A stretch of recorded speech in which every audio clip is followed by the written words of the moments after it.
جس کے کپڑے سفید اور جسم مہک رہا تھا۔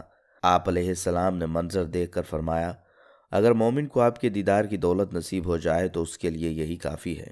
تو دوستو، معلوم ہوا کہ حضرت اسرائیل علیہ السلام کی شکل و صورت اور مشرک اور کافر کی روح قبض کرنے کے لیے اور شکل و صورت ہوتی ہے۔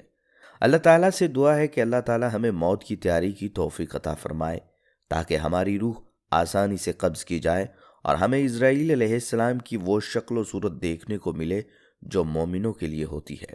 پیارے دوستو، جہاں تک بات ہے حضرت اسرائیل علیہ السلام کے دل میں رحم آنے کی، تو اس حوالے سے مولانا رومی رحمۃ اللہ علیہ کی ایک حکایت ملاحظہ فرمائیں۔ ایک دفعہ اللہ رب العزت نے حضرت اسرائیل علیہ السلام سے پوچھا کہ تجھے کسی کی جان قبض کرتے ہوئے کبھی رحم آیا؟ حضرت اسرائیل علیہ السلام نے عرض کیا، الہی، میرا ہر ایک کی روح قبض کرتے ہوئے دل دکھتا ہے، مگر آپ کے حکم کی سرتابی کی مجال نہیں۔ ہاں، ایک ایسا واقعہ گزرا ہے جس کا دکھ میں ابھی تک بھلا نہ سکا، وہ غم تنہائی میں میرے ساتھ رہتا ہے۔ عرض کیا، ایک جہاز سمندر میں سفر کر رہا تھا، وہ آپ کے حکم سے بھنور میں پھنس گیا۔ تھوڑی دیر بعد وہ جہاز تباہ ہو گیا۔ جہاز میں سوار کئی مسافر غرق ہو گئے۔ جو مسافر بچے ان میں ایک ماں اور اس کا نوزائیدہ بچہ، جو تباہ شدہ جہاز کے ایک تختے پر سمندر کی لہروں میں آپ کے رحم و کرم پر بہے جا رہے تھے۔ تیز ہوا نے انہیں سینکڑوں میل دور کے کنارے پر پہنچا دیا۔ میں ماں اور بیٹے کے بچ جانے پر بہت خوش ہوا۔ اسی لمحے آپ کا حکم ہوا، ماں کی روح قبض کر لو۔ مولا کریم، میں نے آپ کے حکم کی تعمیل کی۔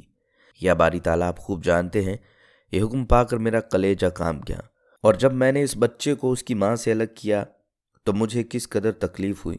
پھر حکم الہی ہوا، کیا تجھے معلوم ہے کہ وہ بچہ بعد میں کہاں اور کس طرح پرورش پاتا رہا؟ اسرائیل علیہ السلام نے عرض کیا، آپ عالم الغیب ہیں، ظاہر اور باطن آپ پر آیا ہیں۔ اللہ رب العزت نے ارشاد فرمایا، ہم نے موج سمندر کو حکم دیا کہ اس لاوارث بچے کو اٹھا کر ساحل پر ڈال دے۔ ساحل کے قریب ایک سرسبز شاداب جزیرہ تھا۔ ہم نے پھولوں کو حکم دیا کہ بچے کے نیچے سیج بچھا دیں۔ سورج سے کہا، اپنی تیز شعاؤں سے بچے کو محفوظ رکھنا۔ بادل کو کہا، بچے سے ذرا فاصلے پر برسے۔ درختوں کی شاخیں خود بخود جھک کر پھل اور ان کا رس اس کے منہ میں ڈال دیتی تھیں۔ جزیرے میں ایک شیرنی کی ذمہ داری ہم نے لگا دی، وہ روزانہ اسے دودھ پلاتی۔ شیرنی کے خوف سے بچے کے پاس کوئی جانور نہیں آ سکتا تھا۔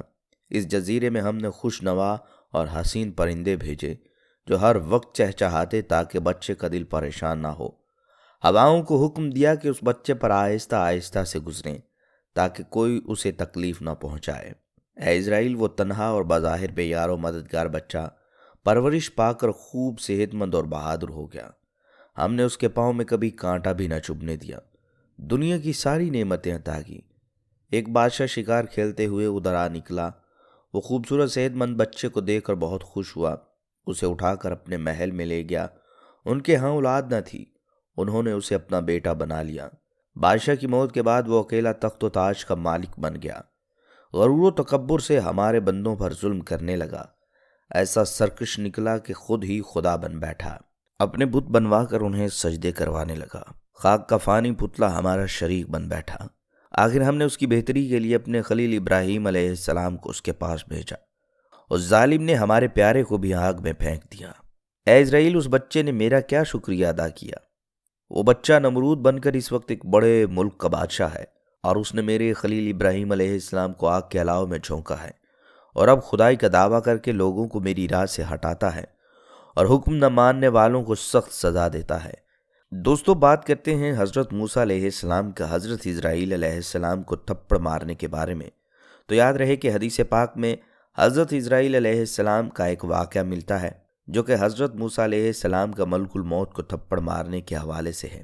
اس حوالے سے حضرت ابو ہریرہ رضی اللہ تعالیٰ عنہ فرماتے ہیں کہ موت کے فرشتے کو حضرت موسیٰ علیہ السلام کی طرف میں انسانی صورت میں بھیجا گیا۔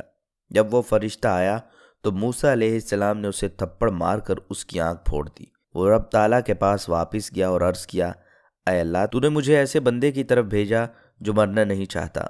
اللہ تعالیٰ نے اس کی آنکھ درست فرمائی اور فرمایا، ان کے پاس دوبارہ جا اور انہیں کہہ اپنا ہاتھ کسی بیل کی پشت پر رکھیں، انہیں ہر بال کے عوض جو ان کے ہاتھ کے نیچے ہوگا 1 سال زندگی ملے گی۔ اس ساری کارروائی کے بعد موسیٰ علیہ السلام نے کہا، اے میرے رب، پھر کیا ہوگا؟